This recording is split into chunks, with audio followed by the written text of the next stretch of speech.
Starting out today, we're going to look at some different ways to control loops, getting into them and breaking out of them. If you're following along in the Gries book, this is starting at page 61. So the first thing is a for statement, and to see how the for statement works, it's I in and then give it something to go through. So this will simply go from 1 to 3 and then a curly bracket. Seems that most of the sequence of steps work through a curly bracket.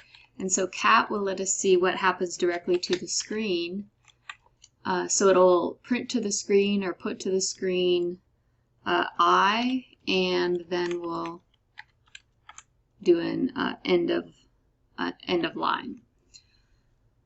So what should happen for this is for 1, it should put to the screen 1, and then it should go back and do 2 and go back and do 3, and then it would be done. So let's see that happen. We'll run it, and it's a for loop, so it did it all at once, and there it is, 1, 2, 3. So another way to do a similar thing is to put into a variable a sequence. And so this sequence we're going to do from, I don't think we've done a sequence before, at least I'm not recalling it directly, but it's from 2 to 1 and going down by 0.5. So I'll run that one first so that we can see it. There's our sequence in J, so then we're going to run 4 again, and the syntax is going to be the same, only instead of doing something like 1 to 3, we're going to give it a variable, curly brackets, and we're going to do the same sort of line of printing it to the screen so that we can see what's happening. So if it's going down from 2 to 1 at these intervals, then it should print to the screen 2, 1.5, and 1. So we've already run J. Let's do it. And there we have it.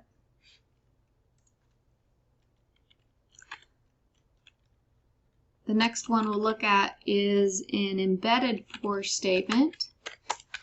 So we don't have to call it I, but we need something for it to count through in the for statement. So the outer one will be 1 to 2.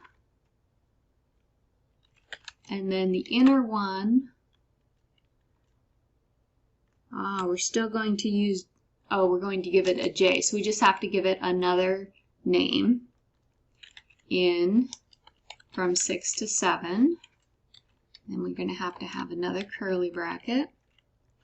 And then we're going to print this to the screen. So I'm going to type it out first and then look at what should happen and then see if that is indeed what does happen.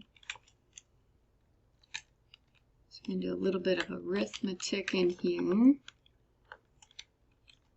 And then end of line. Then we already have our closed bracket.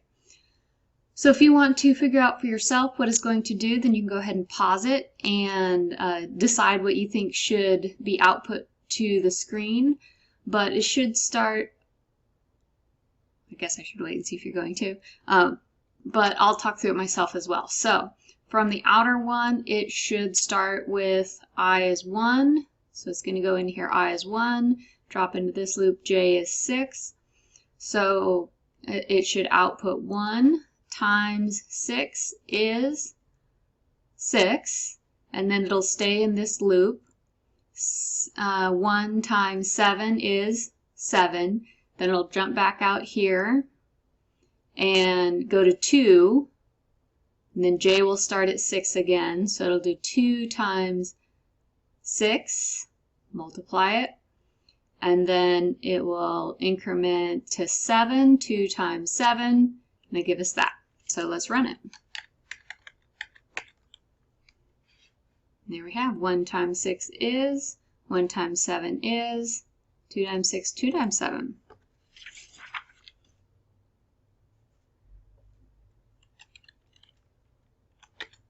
So moving onwards, another for statement, I in 1 to 3. Always have our curly bracket, and this is just going to be test if this statement is true. I is 2, so it's already going to be incrementing through here. And that, just like our if statement has a curly bracket. Next. And so when, or if in this case, I equals 2, then it should jump out of here and no longer continue.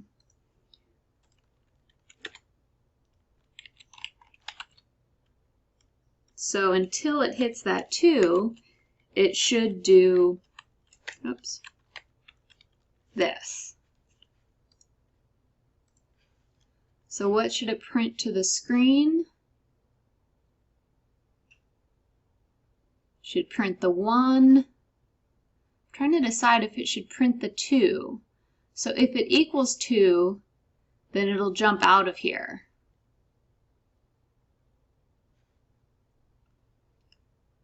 So it's still a for loop and it's going to keep going. So when it equals 2, it's going to jump out, but it's going to come back and do 3, and it'll still do 3. So it should just print the 1 and the 3. Oops, didn't mean to do that. And there we have it. So the next is going to let us skip something if this statement is true. All right, the next one is going to use a break, which will let us completely jump out of it if something is true. So for I in 1 to 5, have our curly bracket. If I equals 3, so this will give us a few more iterations to go through. And so if it equals 3, then it will break. Otherwise, it will print this to the screen for us.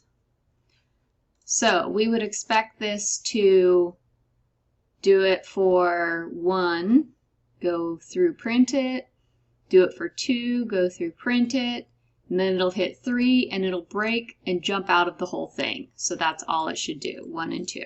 Let's see. Look down here, and that's what it did. Come back up here. Okay, so we have 2 more.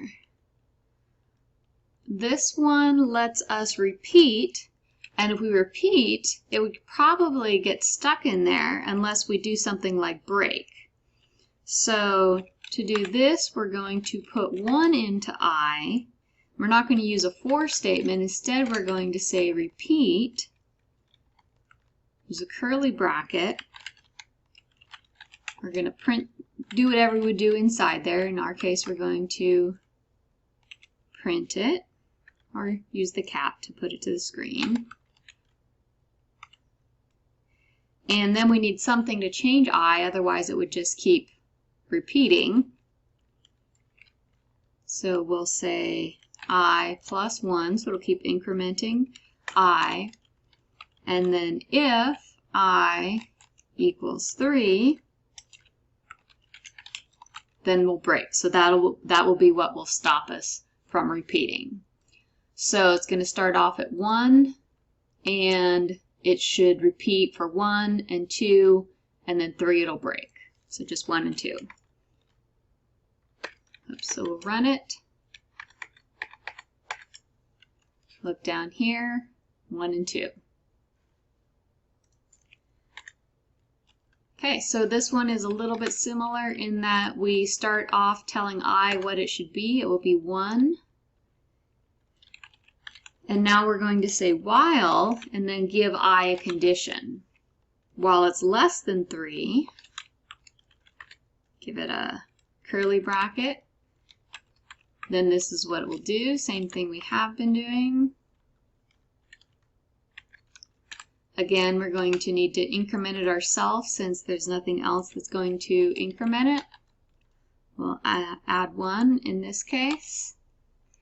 And the while statement is what will cause it to break. So as soon as it's not less than 3, then it will leave the loop. So run it. And there we have 1 and 2. And I will stop there.